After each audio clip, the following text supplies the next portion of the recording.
Assalamualaikum warahmatullahi wabarakatuh. Perkenalkan, saya Faisal Ali dengan NIM 2331020. Saya Dodi Firmansyah Putra dengan NIM 2331003. Dan saya Dia Simawan dengan NIM 2331001. Oke, jadi hari ini kami akan mempresentasikan tentang bagaimana penerapan akuntansi dan lain sebagainya di perusahaan AW. Jadi penerapan standar akuntansi di perusahaan AW di Indonesia itu sebagai perusahaan warabala internasional yang beroperasi di Indonesia. AW ini berkomitmen besar menerapkan sistem SAK ataupun standar akuntansi tier 1 yang ditujukan untuk entitas dengan akuntabilitas publik. SAK tier 1 yang menyakup prinsip-prinsip pelaporan keuangan yang pengukuran penyajiannya, pengungkapan informasi keuangannya, dan standarnya itu memastikan transparansi dan kompetensi dalam pelaporan keuangan perusahaan. Kemudian untuk praktik akuntansi dan pengendalian internal di AW ini dalam operasionalnya, AW ini Indonesia menerapkan sistem pengendalian internal yang ketat untuk memastikan akurasi dan keandalan informasi keuangan. Sebagai contoh, pada salah satu outlet AW di Bandung digunakan sistem IMPERAS untuk mengelola kas kecil di mana jumlah nominal kas kecil itu selalu tetap, dan sistem ini bertujuan untuk meminimalkan risiko kesalahan pencatatan dan penyalahgunaan dana. Kemudian selain itu, AW juga melakukan audit prosedur standar atas kegiatan operasional restoran, kemudian juga pengendalian administrasi dan keuangan, serta penentuan standar bahan baku yang digunakan di setiap restoran. Kemudian kepatuhannya terhadap standar operasional juga. Warabala ini sebagai bagian dari jaringan global untuk semua outlet AW di Indonesia diwajibkan untuk mematuhi standar desain dan operasional yang ditetapkan oleh perusahaan pusat. Hal ini mencakup tampilan restoran seperti menu, proses operasional dan pelayanannya yang secara tidak langsung melalui praktik akuntansi dan pelaporan keuangan di setiap outletnya. Oke. Kemudian untuk penentuan mata uang ataupun fungsionalnya, setiap entitas anak seperti AW Indonesia ataupun AW Malaysia itu harus menentukan mata uang fungsionalnya, yaitu mata uang utama dari lingkungan ekonomi tempat entitas tersebut beroperasi. Contohnya AW Indonesia itu ada di rupiah ataupun IDR, AW Malaysia itu ada di ringgit Malaysia, ataupun di Kanada jika posannya di dolar Kanada atau CAD. Kemudian kedua adalah translasi laporan keuangan ke mata uang penyajian. Jadi jika laporan keuangan ini disusun dalam mata uang penyajian yang berbeda dari mata uang fungsional, misalnya laporan konsoliasi dalam USD, maka translasi dilakukan sebagai berikut. Untuk laporan laba dan rugi dan arus kas, itu kurs yang digunakan adalah kurs rata-rata periode, atau jika fluktuasi nilai tukar tidak signifikan.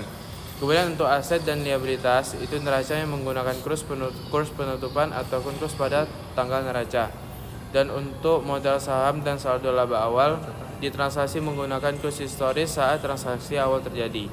Kemudian selisih transaksi ini dicatat sebagai bagian dari penghasilan komprehensif lain seperti OCI, bukan langsung ke laba ruginya.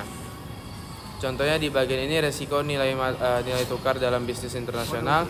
Sebagai perusahaan yang beroperasi di lintas negara, AW juga menghadapi tantangan utamanya seperti fluktuasi di nilai tukar mata uang asing. Kemudian contohnya mereka menjual produk di Indonesia di dalam rupiah, tetapi mungkin harus membayar royalti membeli bahan baku untuk melaporkan laba dan dolarnya ataupun uang lainnya. Tapi jika nilai tukar ini berubah secara tiba-tiba, laba-laba yang diperoleh dalam rupiah bisa menjadi lebih kecil saat dikonversikan ke dolar. Inilah yang disebut dengan risiko nilai tukar, dan ini juga mempengaruhi laporan keuangan secara signifikan. Pause dulu ya. Enggak, recordnya.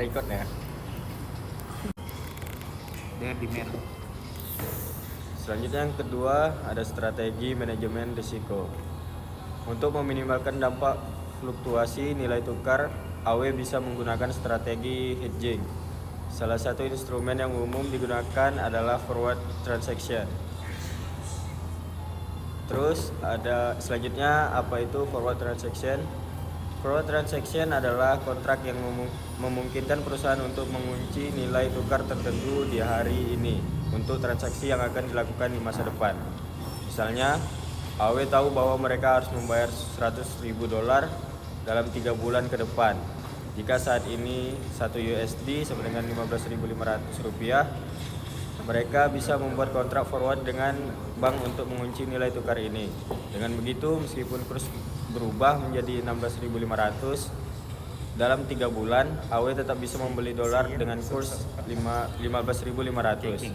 Ini memberikan kepastian dan melindungi laba perusahaan dari kerugian akibat fluktuasi kurs. Selanjutnya, ada dampak terhadap laporan keuangan.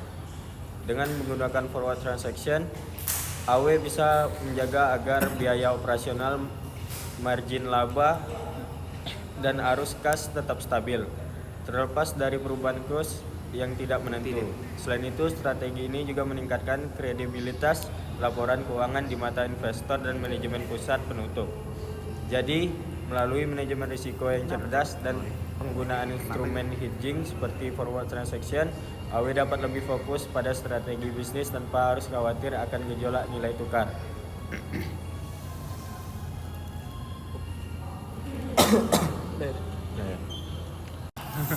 Oke, saya akan lanjutkan.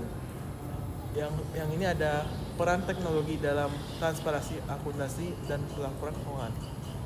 Jadi, di era digital seperti sekarang, teknologi memainkan peran penting dalam meningkatkan transparansi dan akurasi laporan keuangan perusahaan, termasuk juga untuk perusahaan besar seperti A dan W yang mengelola banyak gerai di berbagai negara.